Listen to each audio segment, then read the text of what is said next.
name's Emily, and I live in Washington. Thanks for visiting. My testimony I want to share today was my first testimony that I was kind of able to process on my own, and it's a testimony just of God's promises to me, captured over a time that I really didn't think His plans for me would be so personal and so intimate. And so there's just so much hope with Jesus walking with you when you don't know He's there. And so it all starts kind of back in high school. In high school, I was known really as pure, and I always felt it more of like a negative content, and it did feel like a label for a long time. I always grew up knowing who God was, and my parents loved Jesus, and I wanted to love Jesus too, but it definitely came from more of a religious mindset. Not because of anything my family raised me to believe, but just because I didn't know God personally. And so it all kind of started when I was a junior in high school. And I just had this moment where everything was kind of collapsing around me. And I had so much anxiety and fear of what man thought of me that I just went into my room with all the lights turned out, and I kind of just cried on my bed. But something in me had me cry out a little bit. And so I just cried out in prayer, God help me.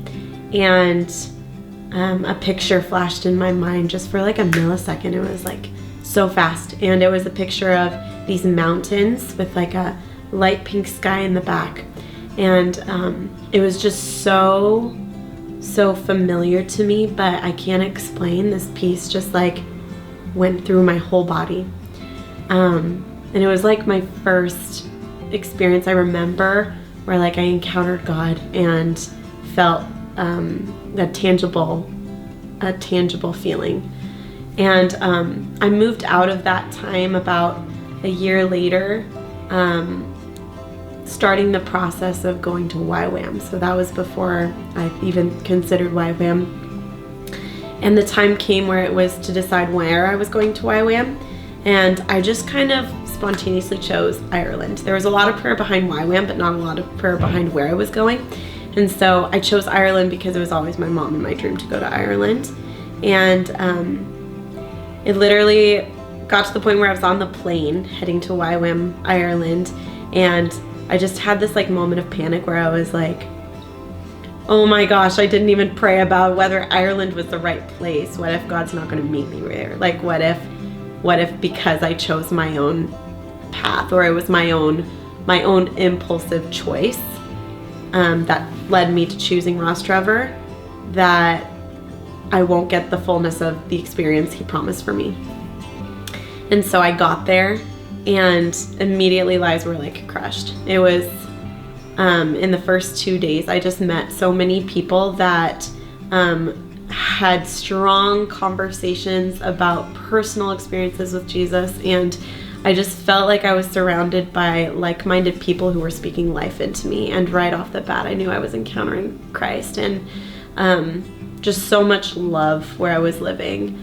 And so it was literally only the second day, and I was introduced to other photographers, and we were taking pictures of our base location. And our base was located in this gorgeous giant mansion, and on one side of the mansion was this giant lock, and there was Republic Mountains. And on the other side was the Kilbrony Park, which is where C.S. Lewis based a little bit of Narnia off of. And I'm just in this magical place taking pictures of the Republic Mountains. And I take them back to my computer to edit. And I discovered that they were the mountains that I'd seen 2 years before.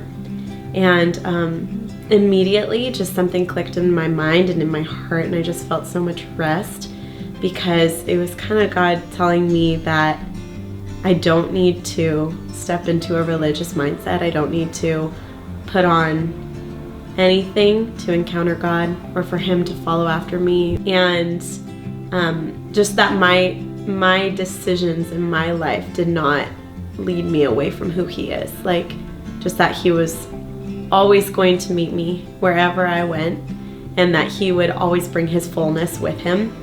And it wouldn't be detoured by my failures or detoured by my inability to talk to him or hear his voice or answer to his calls. And I didn't need to pray about this decision to go to Ireland. He'd set Ireland on my heart since I was young and just had this passion for it. And after that, I started seeing God. Like, I started knowing Jesus. I started feeling him tangibly, because that's what I stubbornly asked for, that I wanted proof, and I wanted stubborn, tangible moments with Christ. And he totally gave me that fullness. And so I think, if anything, my testimony for that time was just really get yourself out of a place where you think you have to be a certain way to meet Jesus, because all he asks is that you ask for him, and he's gonna give you his fullness. It doesn't take anything. It just takes a simple, Jesus, I want to know you, and I want to be a part of your life, and I want you to be a part of mine. And he's going to give you everything. He's going to give you just as much as he would a person who's 10 years into their faith, as much as a person who's not even stepped into their faith. He's not prejudiced. He's not stereotyped. He's not someone who picks and chooses his favorites. You're his favorite. And you don't need to be in the perfect place to have him walking with you. You just don't. And it's hard to believe, because we don't have any experiences on this earth to compare to.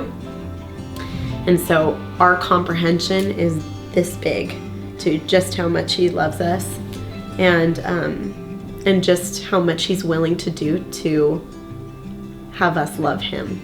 So, yeah.